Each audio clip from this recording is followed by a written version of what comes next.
Well, if y'all got these little, no matter if it's a small one or a big one, it's cutting boards, and of course you have a wet counter and you're trying to cut whatever and it slides around on you too much, take these rubber pads.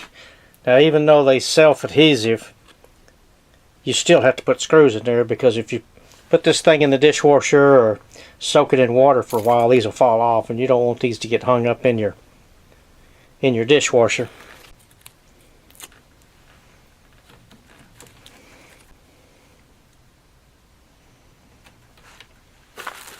And then what you want to do is you want to get stainless steel sheet metal screws, and then we'll drill a small hole in there. I'll figure out what size we need.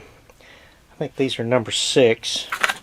But yeah, you just want to get, these are 1/2 inch long. That's the most important part, because you don't want them, you want to be able to sink them in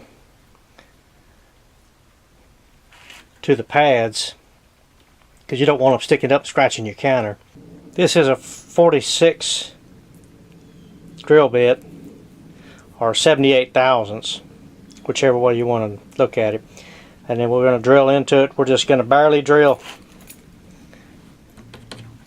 We're going to drill through the pad into the cutting board, but just barely into the cutting board, because these are already about 3/8 of an inch thick. So we just want it to just barely catch the cutting board.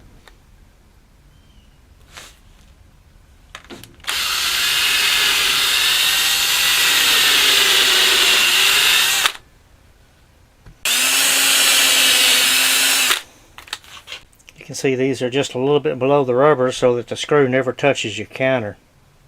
And now when you put it on the counter and you cut something, now it won't slide.